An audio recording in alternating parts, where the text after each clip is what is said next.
بسم اللہ الرحمن الرحیم کتاب الصلاۃ یشترط لفرضیتها ثلاثۃ اشیاء۔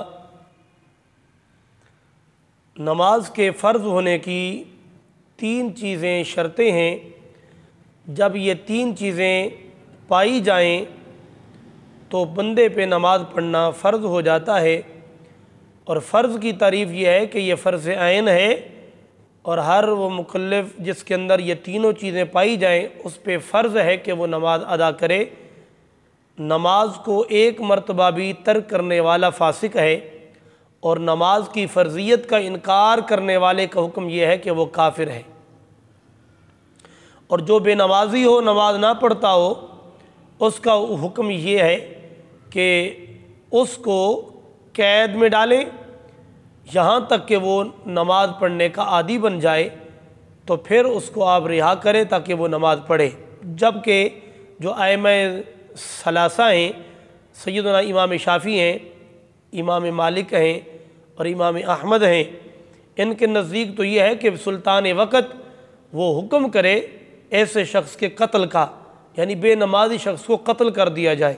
اس سے آپ اندازہ لگائیں اور پھر دیکھیں نماز کس پہ فرض ہے۔ تو فرمایا تین چیزیں شرطیں ہیں کہ جس کے اندر یہ تین شرطیں پائی جائیں اس مسلمان پر نماز پڑھنا فرض عین ہے۔ تو اس کے حوالے سے فرمایا یشترط لفرضیتها ثلاثۃ اشیاء، نماز کے فرض ہونے کی جو شرطیں ہیں وہ تین چیزیں ہیں۔ الاسلام، سب سے پہلی چیز مسلمان ہونا، کیونکہ یہ عبادت ہے اور عبادت غیر مسلم تو نہیں کرے گا نا۔ اس کے تو جتنے بھی وہ اچھائیاں کر لے، بھلائیاں کر لے، وہ نیکی عبادت وہ تصور نہیں ہے۔ اس کے وہ بظاہراً جو اچھے کام دکھائی دیتے ہیں ان کا تو اجر دنیا میں ہی ان کو دے دیا جاتا ہے، اور آخرت میں تو وہ ہوا ہو جائیں گے۔ وہ عمل جو انسان مسلمان کرتا ہے یہ وہ عمل نیک ہے، عبادت ہے کہ جس کا اجر اللہ رب العالمین اپنی شایانہ شان بڑھا کر مومن کو قیامت کے دن عطا فرمائے گا۔ تو نماز کی فرضیت کی پہلی شرط ہی یہ ہے کہ الاسلام، وہ بندہ مسلمان ہو۔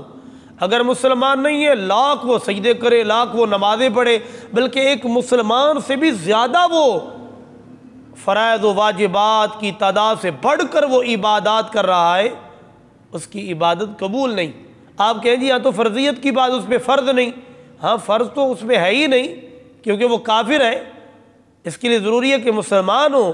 لیکن یہاں پہ یہ بتایا کہ اگر مسلمان ہوگا تو ہی عبادت اس پہ لازم ہوگی، اور اگر وہ کافر ہے اس پہ لازم تو نہیں ہے لیکن اس کی یہ عمل کرنا عبادت بھی نہیں ہے۔ اسی طرح دوسری چیز کا ذکر فرمایا والبلوغ، دوسری شرط ہے کہ مسلمان ہونے کے بعد وہ مسلمان بالغ ہو جائے۔ وہ چاہے بالغ بچہ ہو یا بچی ہو، بالغ ہو یا بالغہ، یعنی دونوں کا بالغ ہونا ضروری ہے۔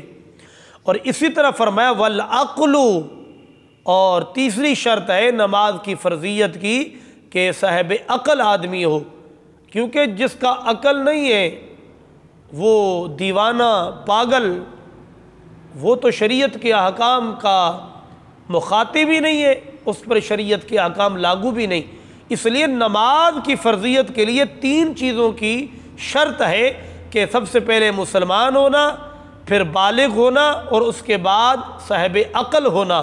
اب جتنے بھی ہمارے اہل ایمان، اہل اسلام، ہمارے بڑے چھوٹے بچے بچیاں ہیں اور گھر میں خواتین ہیں، وہ اس مسئلے کو ذرا محبت کے ساتھ، باریک بینی کے ساتھ اور بڑی مضبوط سماعت کے ساتھ اس پہ غور و فکر و تدبر کریں اور اسے سماعت کر کے غور کریں، آیا وہ مسلمان ہیں؟ اس کے بعد آیا وہ بالغ ہیں؟ اور نمبر 3، آیا اللہ نے ان کو عقل کی صلاحیت دی ہے، سمجھ بوجھ دی ہے؟ اگر عقل اس طرح دیا ہے، شعور دیا ہے، بالغ ہے وہ، اور پھر وہ مسلمان بھی ہے، تو خدا را نماز پڑھنا شروع فرمائے۔ ان پہ نماز ضروری ہے پڑھنا، فرض عین ہے۔ اور قیامت کے دن اللہ تعالیٰ کی بارگاہ میں سب سے پہلا جس چیز کے بارے میں سوال کیا جائے گا وہ نماز ہے۔ سب سے پہلا عمل اعمال میں سے، نیک عملوں میں سے جو عمل سب سے پہلا پوچھا جائے گا قیامت کے دن وہ نماز جیسی عظیم عبادت ہے جس کو بار بار رب العالمین جل جلالہ نے قرآن پاک میں ذکر فرمایا کہ نماز قائم فرمائے۔